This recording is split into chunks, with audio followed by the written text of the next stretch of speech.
नमस्कार, मैं हूं सत्यपाल और आप देख रहे हैं CWB हिंदी न्यूज। शक संवत 1945 विक्रम संवत 2080 आज सावन अधिक मास के कृष्ण पक्ष की प्रतिपदा यानी एकम तिथि और दिन बुधवार है। तदनुसार अंग्रेजी तारीख 2 अगस्त सन 2023 आज सूर्योदय सुबह 5:42 पर होगा। आइए सबसे पहले एक नजर डाल लेते हैं दिन भर की सुर्खियों पर। हरियाणा में आज से 5 दिन बारिश, आज रात से फिर एक्टिव होगा मानसून। 3 से 4 अगस्त को येलो अलर्ट जारी। हरियाणा के सीएम बोले नो हिंसा एक षड्यंत्र। मनोहर लाल ने कहा उपद्रवियों को बख्शा नहीं जाएगा। 44 FIR में 17 लोग नामजद। चंडीगढ़ में आई फ्लू को लेकर स्कूलों की एडवाइजरी, कहा अभिभावक बीमार बच्चों को स्कूल न भेजें, परीक्षा में भी दी जाएगी छूट। 9 के बाद पलवल व गुरुग्राम में हिंसा, गुरुग्राम में मॉल बंद कराए गए। 9 जिलों में धारा 144 लागू। हरियाणा शिक्षा बोर्ड की पूरे प्रदेश में परीक्षाएं स्थगित। 9 में हिंसा के बाद लिया गया फैसला, 1 व 2 अगस्त को कहीं नहीं होंगे पेपर। झज्जर में धारा 144 लागू। 9 हिंसा के बाद प्रशासन अलर्ट, पुलिस ने निकाला फ्लैग मार्च। सोशल मीडिया पर रखी जा रही है खास नजर। LPG से लेकर ITR फाइलिंग तक बदल गए हैं नियम, आपकी जेब पर पड़ेगा सीधा असर, बताएंगे पूरी अपडेट। और भारत ने वेस्टइंडीज को 200 रनों से हराया। यह टीम इंडिया की वेस्टइंडीज में सबसे बड़ी जीत। गिल, ईशान, पांड्या और सैमसन की 50। और अब खबरें विस्तार से। हरियाणा के 9 में विश्व हिंदू परिषद की ब्रजमंडल यात्रा के दौरान सोमवार को ही हिंसा और बवाल के बाद मंगलवार को भी तनाव बना रहा। 9 में 2 अगस्त तक कर्फ्यू लगा दिया गया है। इलाके में पैरामिलिट्री की 13 कंपनियां तैनात की गई। हिंसा 9 यानी मेवात के बाद गुरुग्राम तक फैल गई, जिसे देखते हुए इन दोनों जिलों के साथ ही रेवाड़ी, पलवल, फरीदाबाद, सोनीपत, पानीपत और महेंद्रगढ़ जिले समेत 9 जिलों में धारा 144 लागू कर दी गई है। 9 में 2 अगस्त तक इंटरनेट सेवा बंद रहेंगी। 9 फरीदाबाद, गुरुग्राम और पलवल में मंगलवार यानी 1 अगस्त को सभी स्कूल व कॉलेज और कोचिंग सेंटर बंद कर दिए गए थे। वहीं 9 में 10वीं और 12वीं की 1 व 2 अगस्त तक को होने वाली बोर्ड परीक्षा रद्द कर दी गई है। इधर हरियाणा पुलिस ने घोषणा की है कि 9 दंगों में जान गंवाने वाले होमगार्ड नीरज और गुरसेवक सिंह के आश्रितों को 57 लाख रुपए दिए जाएंगे। इधर गुरुग्राम के बादशाहपुर में भी दुकानों में तोड़फोड़ कर आग लगा दी गई, जिसके बाद यहां बाजार बंद करवा दी गई। हरियाणा में बिगड़े हालातों को देखते हुए मॉल और सिनेमाघर बंद करा दिए गए हैं। प्रशासन ने कंपनियों से भी वर्क फ्रॉम होम करने की अपील की है। वहीं गुरुग्राम के जिला उपायुक्त निशांत कुमार यादव ने पेट्रोल पंप संचालकों को बोतल या फिर कैन में पेट्रोल और डीजल न देने का आदेश दिया है। हरियाणा के सीएम मनोहर लाल खट्टर ने 9 की हिंसा पर मंगलवार को गृह मंत्री अनिल विज और पुलिस अधिकारियों के साथ मीटिंग की। सीएम ने कहा कि यह यात्रा हर वर्ष निकलती थी, कुछ लोगों ने षड्यंत्र करके हमला किया है, उपद्रवियों को बख्शा नहीं जाएगा।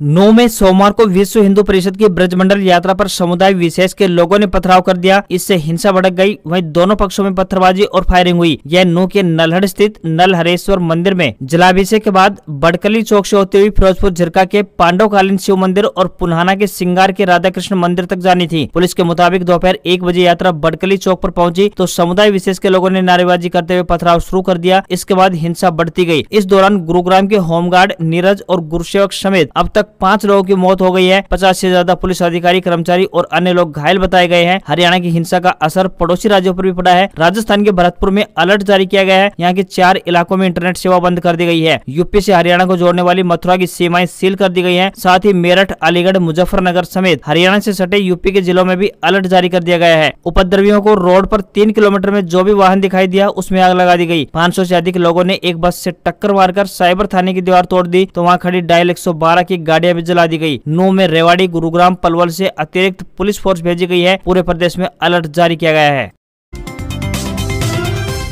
हरियाणा के फतेहाबाद में पहुंचे जेजेपी नेता दिग्विजय चौटाला ने कहा कि 9 जैसी हिंसा की हरियाणा में कोई कल्पना भी नहीं कर सकता। जाति पाति, मजहब, धर्म के नाम पर हरियाणा कभी नहीं बढ़ता। आंदोलन पहले भी हुए, लड़ाइयां भी हुई, मगर सरकारों के खिलाफ। एक जाति की दूसरी जाति, एक धर्म की दूसरे धर्म के खिलाफ लड़ाई नहीं देखी गई। इसलिए हरियाणा को हरि का निवास कहा जाता है। इस हिंसा के दोषियों को सरकार कड़े से कड़ा दंड दिलाए। हरियाणा के नारनौल में गत दिवस 9 में हुई हिंसा के बाद पुलिस प्रशासन ने सुरक्षा के पुख्ता इंतजाम किए हैं। साथ ही जिला पुलिस अधीक्षक ने आम जनता से भाईचारा बनाए रखने की अपील की है। वहीं नारनौल की मस्जिदों पर पुलिस तैनात कर दी गई है ताकि कोई अप्रिय घटना न घट सके। इस हिंसा के बाद नारनौल लघु सचिवालय में भी सुरक्षा के पुख्ता इंतजाम देखने को मिले हैं। वहीं पुलिस ने जिले में अनेक स्थानों पर फ्लैग मार्च भी निकाला। 9 में हुई हिंसा के बाद नारनौल में पुलिस प्रशासन ने मस्जिदों में सुरक्षा के कड़े इंतजाम कर दिए गए। नारनौल की अनेक मस्जिदों पर पुलिस सुरक्षा कर्मियों को तैनात कर दिया गया। हालांकि अभी तक हिंसा का नारनौल में कोई भी असर देखने को नहीं मिला है। जिला पुलिस अधीक्षक विक्रांत भूषण ने लोगों से शांति बनाए रखने की अपील की है। इसी कड़ी में अटेली में पुलिस अधीक्षक के नेतृत्व में पुलिस ने फ्लैग मार्च निकाला। नोह में हुई हिंसा के बाद हरियाणा विद्यालय शिक्षा बोर्ड ने 1 व 2 अगस्त को पूरे प्रदेश में हो रही परीक्षाओं को स्थगित कर दिया है। प्रदेश भर में 1 व 2 अगस्त को सेकेंडरी यानी शैक्षिक की अंग्रेजी और हिंदी और डीएलएड नियमित रीअपियर व मर्सी चांस परीक्षाओं के लिए दोबारा से डेट शीट जारी होगी। शेष दिनों की परीक्षाएं पहले की तरह ही जारी रहेंगी। बोर्ड अध्यक्ष डॉक्टर वीपी यादव ने मंगलवार को बताया कि जिला 9 में धारा 144 कर्फ्यू लगने के बाद 9 व पलवल के परीक्षा केंद्रों पर 1 व 2 अगस्त को होने वाली परीक्षाएं स्थगित करने का फैसला लिया गया था। अब वर्तमान हालात के चलते पूरे प्रदेश में ही 1 व 2 अगस्त को होने वाली परीक्षाएं स्थगित कर दी गई है। उन्होंने बताया कि दोनों दिनों की स्थगित हुई परीक्षाओं की नई तिथि के बारे में शीघ्र ही अवगत करवा दिया जाएगा।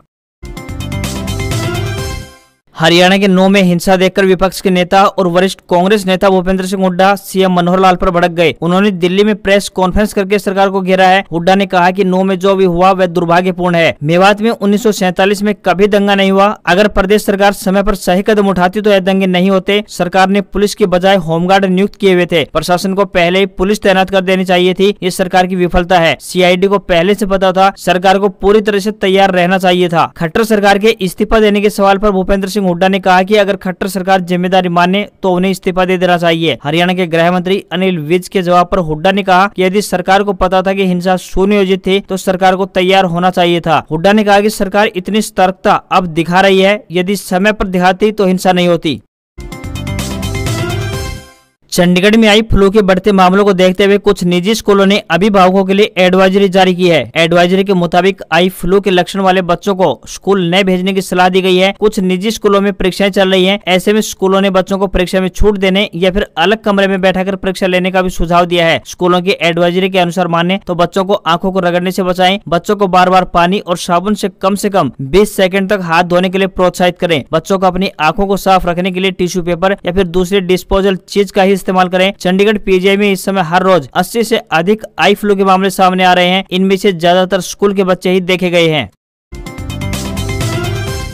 भारतीय नौसेना की तरफ से विभिन्न पदों पर भर्ती के लिए आवेदन मांगे गए हैं। जो भी उम्मीदवार इन पदों के लिए इच्छुक हैं वे अपने आवेदन भेज सकते हैं। इन पदों के लिए उम्मीदवारों को ऑनलाइन आवेदन भेजने होंगे। आवेदन शुरू करने की तिथि की बात करें तो 4 अगस्त 2023 तय की गई है। आवेदन करने की अंतिम तिथि 20 अगस्त 2023 है। आवेदकों को कोई भी आवेदन शुल्क नहीं देना होगा। आवेदकों का जन्म तिथि 2 जनवरी 1999 से लेकर 1 जुलाई 2004 के बीच हुआ होना चाहिए। इन पदों के लिए उम्मीदवारों को ऑनलाइन आवेदन भेजने होंगे। हरियाणा कर्मचारी चयन आयोग यानी HSSC की तरफ से ग्रुप सी के 32,000 पदों पर भर्ती के लिए भर्ती प्रक्रिया चल रही है। आयोग की तरफ से ग्रुप नंबर 56 और 57 के लिए होने वाले स्क्रीनिंग टेस्ट की तारीखों का ऐलान कर दिया गया है। यह परीक्षा 5 और 6 अगस्त को हरियाणा के 5 जिलों के विभिन्न केंद्रों पर आयोजित की जाएगी। इससे पहले हरियाणा SSC ने सभी क्वालिफाई उम्मीदवारों को सामाजिक आर्थिक मानदंड के आधार पर मिले 5 अंकों के दावे वापस लेने का एक अवसर और दिया था। आयोग के द्वारा खोले गए पोर्टल पर 6,270 उम्मीदवारों ने अपने अंक वापस लिए हैं। अंक वापस लेने के बाद आयोग की तरफ से संशोधित कट ऑफ जारी की गई है। ग्रुप नंबर 56 व 57 की परीक्षा से लगभग 500 उम्मीदवार बाहर हो गए हैं। आईपीएस शत्रुजीत कपूर हरियाणा के नए डीजीपी यानी पुलिस महानिदेशक हो सकते हैं। इसके लिए हरियाणा सरकार की ओर से सभी तैयारियां लगभग पूरी की जा चुकी हैं। खास बात यह है कि मुख्यमंत्री मनोहर लाल के भरोसेमंद अफसरों में गिने जाने वाले शत्रुजीत कपूर को डीजीपी के अलावा एंटी करप्शन ब्यूरो का अतिरिक्त प्रभाव दिए जाने की भी तैयारी है। मौजूदा डीजीपी पीके अग्रवाल 15 अगस्त को रिटायर होने जा रहे हैं। ऐसे में हरियाणा सरकार डीजीपी का महत्वपूर्ण पद खाली नहीं रखना चाहती। अगर यूपीएससी पैनल भेजने में और देरी करता है तो सरकार प्लान बी के तहत कार्यवाहक डीजीपी की नियुक्ति भी कर सकता है। अब आपको इनकम टैक्स रिटर्न दाखिल करते समय जुर्माना भरना पड़ सकता है। इसके अलावा एक खास तरह के एलपीजी ग्राहकों की कीमतों पर भी राहत मिली है। जीएसटी के नियमों में भी अहम बदलाव हुआ है। दरअसल 1 अगस्त से कई ऐसे नियम बदल गए हैं जिनका सीधा असर आपकी जेब पर पड़ने वाला है। बता दें कि 1 अगस्त से एलपीजी सिलेंडर की कीमत में बदलाव हो गया है। कमर्शियल सिलेंडर की कीमत में 100 रुपए की कटौती की गई है। अब देश की राजधानी नई दिल्ली में ऐसे सिलेंडर 1680 रुपए की कीमत से बिक रहे हैं। वहीं घरेलू सिलेंडर की कीमत में कोई बड़ा बदलाव देखने को नहीं मिला है। आयकर रिटर्न यानी ITR दाखिल करने की समय सीमा 31 जुलाई 2023 को बिना जुर्माने के समाप्त हो गई है। अब दाखिल करने पर आपको जुर्माना देना पड़ सकता है। वहीं SBI अमृत कलश में निवेश की आखिरी तारीख 15 अगस्त 2023 बताई जा रही है। बता दें कि इस योजना में 400 दिनों तक निवेश करने पर ग्राहकों को 7.1% की दर से ब्याज मिलता है। वहीं वरिष्ठ नागरिकों पर 7.6% की दर से ब्याज मिलता है। IDFC बैंक की अमृत महोत्सव FD की समय सीमा भी 15 अगस्त है।